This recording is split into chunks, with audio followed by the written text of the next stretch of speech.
Hey, all you cool cats and kittens. My name is Jessica. This is my pivot submission video. I could really use that money, especially now. I'm just kidding. I love pivot, so I would have done this either way. So something kind of unexpected or unintended that happened to me. I'll kind of talk about some of my time doing stand-up. I've been doing stand-up for about 3 years, and something that's kind of funny is that I can probably easily get up and like deliver material for any set amount of time, but talking about myself is kind of still hard. I think it's just kind of something that's hard to do. So I think this is like my fifth take. So I probably started stand up 3 years ago. And before that, I had been trying to do my jokes on unwitting coworkers, just to kind of see if I had something to roll with. But it got to the point where I was like, I need to start doing this in front of strangers. And a lot of people at work would kind of just say like, oh, you should do stand up or whatever. People who were, when I was hearing it from strangers, that's when I felt like, okay, maybe I'll take a crack at it. So the first night I went down to the comedy club, I was like sweating. I didn't want to put my name on there. And I kind of went back and forth and I was like, I don't know if I want to do this. And a guy I knew from high school, Josh, was down there and he'd been doing it for a long time. And he said, he goes, just do it. They're all strangers. It doesn't matter. He said, sorry.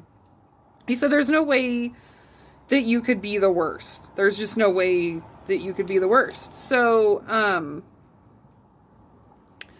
I went up there and I did my jokes, and a few of the guys had told me like, oh, it's pretty funny, like you can write pretty well, and you should keep at it. And I did. And I think that what kind of had propelled me into doing it in the first place was that I'd often felt so alone in my thoughts. And I thought, well, maybe if I can say this in front of strangers and I can make it funny and I get laughs, then it's like they're agreeing with me. And I never really felt like I didn't have a home or like I was lost. But I made so many good friends who are also comics that one morning I like woke up and I realized that was like, they were my tribe. Like, those are my weirdos, like this is where I fit in. And I didn't really realize that was what was going to happen going in, was that I was going to find my weirdos. And I would kind of recommend that advice for anyone else, who's some kind of artist or performer or musician or whatever. I think that you just have to find your people. But I'd been doing it for a few months when one day I was at Trader Joe's and someone came up to me and he was like, I love your jokes. And he even knew some of my jokes. Like, I don't even know my jokes. Because I say them and then I get bored with them and then they're gone. And I got so excited that someone had recognized me, and I texted my friend and I said, someone recognized me at the grocery store. And he goes, Leah, you have fans. Like, and I was like, oh my God, I do. I have like one fan. I have at least one fan. Which still seems weird to me. My motivation changed. It's like I kind of started going up there and thinking, maybe if I can talk about something kind of difficult and maybe it'll like speak to someone, maybe even if like only one person is laughing. Um, but I remember one night I did a show. My friend Mara ran the room. It's closed now, but it was the observatory. We all loved it. And she would have comics on. It was kind of like a mixed show. She's really talented, Mara Baldwin is. She had done like Blue Door and stuff like that, and so she ran this room at the observatory. And I do all these things as a comic that you're not supposed to do. I like look at my notes, you know, like because I still get stage fright, like a little bit. Sometimes you're up there and you just kind of get stage fright. And I had a 10-minute set in Mara's room, and that had happened then. Like, I kind of got stage fright, and I couldn't, like, remember my jokes. I just couldn't remember my jokes.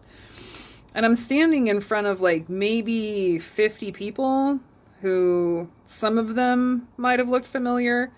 And I was like, I can't remember my jokes. I don't know what my jokes are. And then people started, like, shouting my jokes at me. Like, they were like, do the one about your neighbor, or do the one about the bearded shirt guy. That was such a surprise to me, because I was like, nobody listens to me. Like, that's crazy. Like, why would people listen to me? And my jokes are dumb. I feel like my jokes are dumb, you know? Like, I just go up there and my jokes are dumb, and I don't know. It's unintended, but I found my people, and I found my place in society, I guess, through stand-up.